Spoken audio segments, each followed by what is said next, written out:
Once upon a time, in the heart of a lush, verdant village in Imo State, Nigeria, there lived a young woman named Amara. Her days were marked by the rhythmic toil of the fields, the scent of freshly harvested yams and cassava, and the distant laughter of children at play.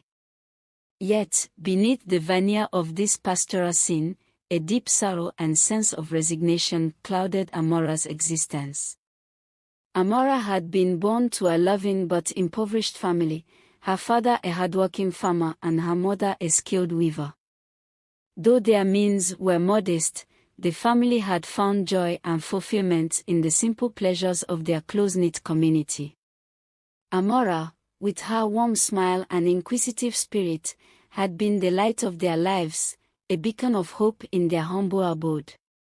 But fate had a cruel way of snatching away the things one held most dear. When Amara was just 18 years old, her father's health suddenly deteriorated, and he succumbed to a fever that ravaged the village. Amara's world shattered, and her mother, bereft of her lifelong companion, was left to shoulder the burden of providing for their small family. In the months that followed, Amara's mother struggled to make ends meet, her weaving unable to fully sustain them. Desperate for financial security, she made a decision that would irrevocably alter the course of Amara's life. She accepted a marriage proposal from a wealthy, powerful man named Malik. Malik, a landowner and respected elder in the village, had long cast his eyes upon the lovely Amara. When he learned of her family's plight, he saw an opportunity to fulfill his own twisted desires. With grandiose promises of wealth, comfort, and a secure future, Malik wooed Amara's mother, painting a picture of a life of luxury and ease. Blinded by the prospect of a better life for her daughter, Amara's mother accepted Malik's proposal, unaware of the darkness that lurked beneath his charming facade. And so, in a somber ceremony, Amara found herself bound to a man she did not love, her own dreams and aspirations sacrificed for the sake of her family's survival. In the early days of her marriage to Malik, Amara tried to cling to the hope that her new life would be an improvement. Malik showered her and her mother with gifts, building them a grand home on the edge of the village. He even made a show of doting on Amara, lavishing her with attention and affection. But as the months passed, the true nature of Malik's character slowly emerged, and Amara's fragile optimism began to crumble. Malik, it seemed, was a man driven by greed and a thirst for control, his outward displays of generosity nothing more than a means to an end. Slowly but surely, Malik began to isolate Amara from her remaining family and friends, cutting her off from the support system she had known all her life. He forbade her from venturing beyond the confines of their compound, and any attempts to reach out to the outside world were met with swift and severe punishment. Amara soon found herself a captive in her own home, trapped in a gilded cage of Malik's making. Her days were filled with endless chores, her nights haunted by the specter of Malik's cruel taunts and unwanted advances. The once vibrant young woman withered under the weight of her circumstances, her spirit slowly crushed by the relentless onslaught of Malik's abuse. And then, one fateful night, Malik revealed the true, horrific nature of his plans for Amara. Summoning her to his private chambers, he fixed her with a cold, calculating gaze and uttered the words that would shatter her world. "My dear Amara," he purred, his voice dripping with false concern, "it seems our marriage has yet to bear the fruit I so desperately desire. You, my lovely wife, have failed to conceive a child, a grave disappointment, I must say." Amara felt her blood run cold as Malik's words sank in, a creeping dread filling her heart. She knew all too well the value placed on a woman's fertility in their culture, and the consequences of such a failure. Malik's lips curled into a cruel smile as he continued, "But do not worry, my dear. I have a solution to our little problem. With those words, he produced a small, ornate box, its intricate carvings glinting in the dim candlelight. Amara watched in horror as Malik opened the box, revealing a collection of strange, twisted objects, bones, herbs, and other arcane items. Before she could react, Malik reached into the box and withdrew a small, black stone, its surface pulsing with a faint, unsettling energy. This, Malik declared, his eyes gleaming with malicious intent, is the key to ensuring your womb remains barren for the rest of your days. Amara's world shattered in that moment, as Malik's true intentions became horrifyingly clear. In a fit of rage and desperation, she tried to flee, but Malik's iron grip held her fast. Chanting words in a language she did not understand, he pressed the stone against her abdomen, and Amara felt a searing, agonizing pain rip through her body. Darkness swallowed her, and as consciousness slipped away, Amara's final thought was of the shattered dreams that now lay in ruins, her womanhood stolen by the cruel machinations of the man she had been forced to call husband. When Amara awoke, she found herself trapped in a living hell, her womb bound by Malik's dark sorcery, doomed to remain childless for the rest of her days. The days that followed Malik's horrific act of sorcery were a living nightmare for Amara. She awoke each morning, her body aching, the memory of that fateful night etched into her mind. As she went about her daily chores, a constant, dull throb in her abdomen served as a cruel reminder of the curse that now bound her womb. Malik, for his part, seemed to relish in Amara's torment. He would watch her with a twisted, self-satisfied smirk, his eyes gleaming with a malevolent triumph. Occasionally, he would call her to his private quarters, where he would taunt and belittle her, reminding Amara of her barren curse and her worthlessness as a woman. "You see, my dear Amara," he would purr, his voice dripping with condescension, "a woman's true value lies in her ability to bear children. And you, my dear, have failed in that most sacred of duties." He would then let out a cruel laugh, reveling in Amara's silent anguish. Amara tried to resist, to find the strength to stand up to her tormentor, but Malik's grip on her was absolute. He had isolated her from the rest of the village, forbidding her from venturing beyond the confines of their compound. Any attempts to reach out to her remaining family or friends were met with swift and severe punishment. Slowly but surely, Malik chipped away at Amara's spirit, eroding her sense of self-worth and any hope of escape. He controlled every aspect of her life, from the meager rations she was allowed to the clothes she was permitted to wear. Amara felt as if she were a mere possession, a plaything to be manipulated and abused at Malik's whim. As the months turned into years, Amara's despair deepened. She had once been a vibrant, hopeful young woman, her dreams of a fulfilling life stretching out before her. But now, trapped in this living hell, those dreams lay in shattered ruins, replaced by a profound sense of hopelessness and resignation. Malik, however, was far from satisfied. His thirst for power and control knew no bounds, and he began to cast his covetous gaze beyond the confines of his own household.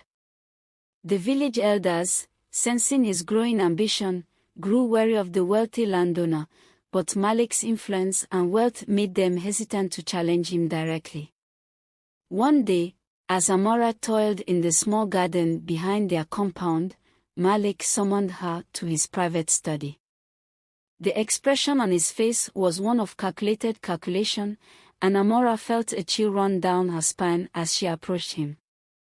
"My dear Amara," Malik began, his tone deceptively warm, "I have a proposition for you."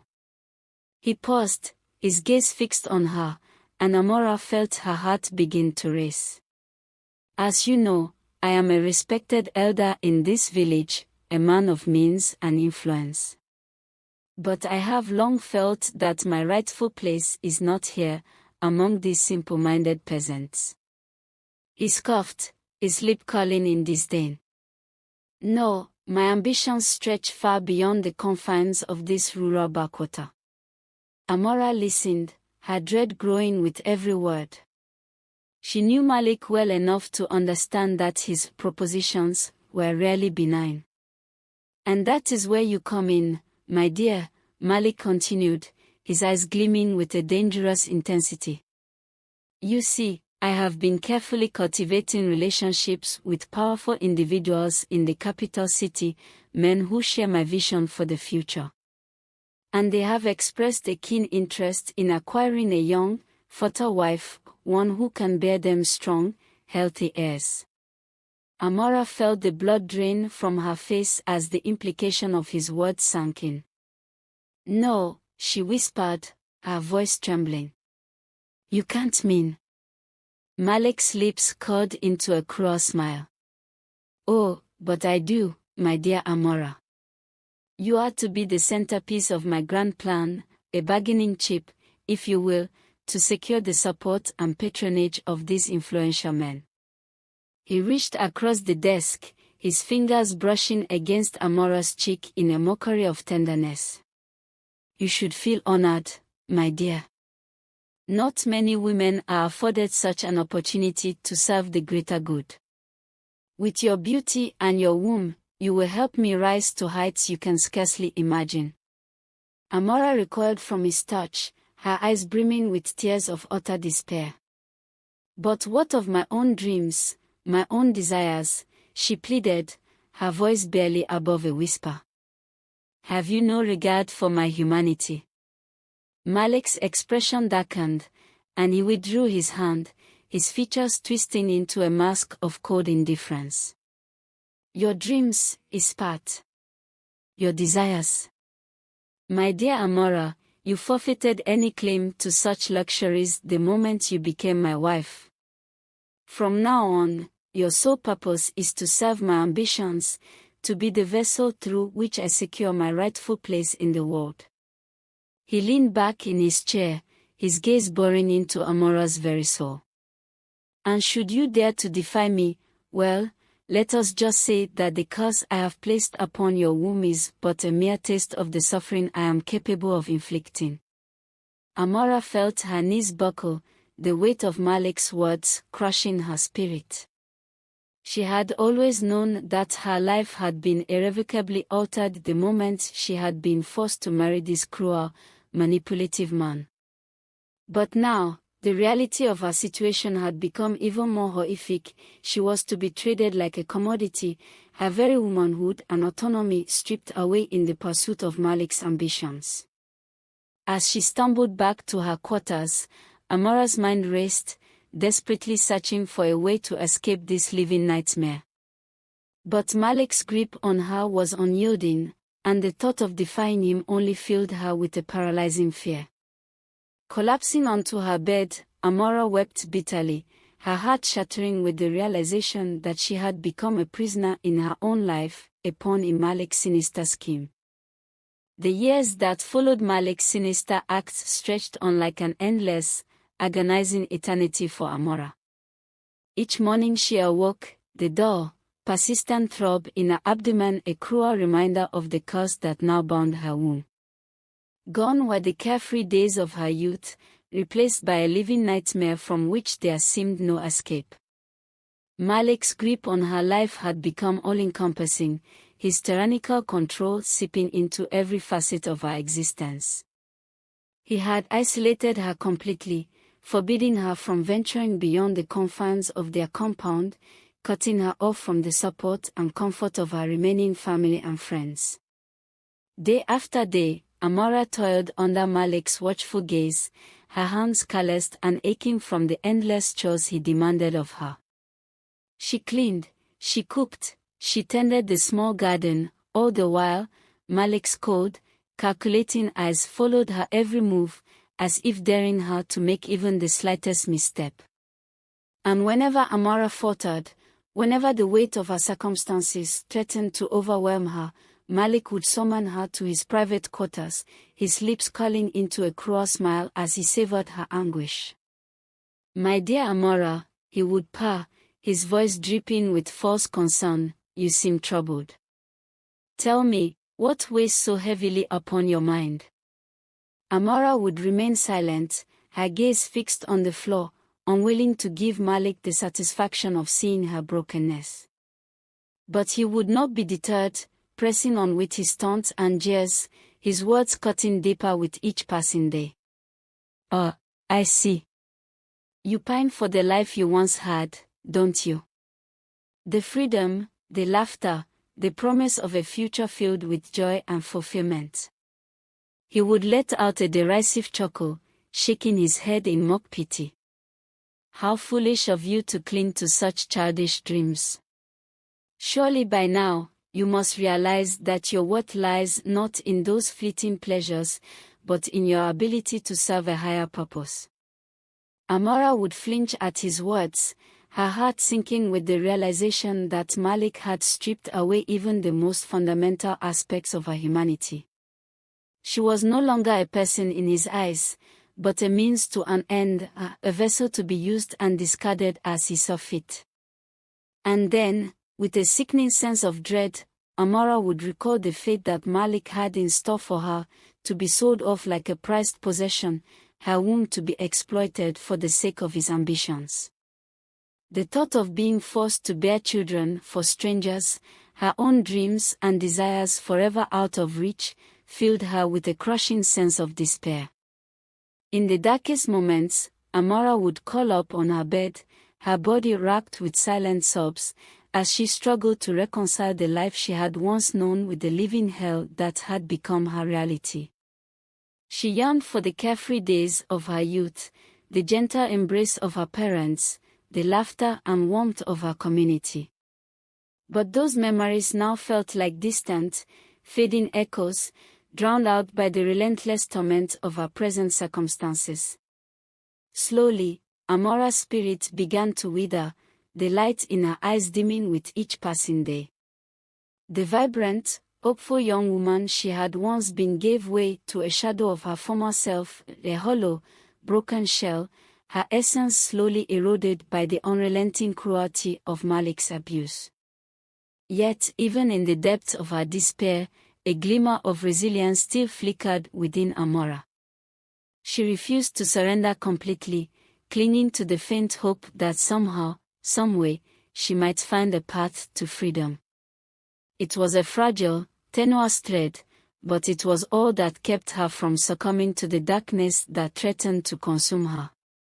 One day, as Amara tended to the small garden behind the compound, she heard the distant sound of hooves approaching. Lifting her head, she squinted against the glare of the sun, and her heart skipped a beat at the sight of an unfamiliar figure riding down the dusty road. The rider was a woman, her weathered features and flowing robes suggesting a life of travel and hardship. As she drew closer, Amara could see the kindness and wisdom in her eyes, a stark contrast to the cruelty she had grown accustomed to from Malik and those around her. The woman pulled her horse to a stop, her gaze sweeping over the compound before settling on Amara. A flicker of concern crossed her features, and she dismounted, approaching Amara with a gentle, unhurried stride. "Child," the woman said, her voice soft and soothing, "what troubles you so?" Amara hesitated, her instinct to remain silent warring with the sudden, desperate need to unburden herself. But as the woman's compassionate gaze met her own, something within Amara stirred, and the words began to pour out in a torrent of anguish.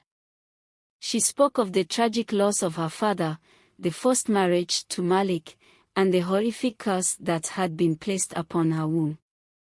She told of the relentless abuse, the isolation, and the hopelessness that had come to define her every waking moment.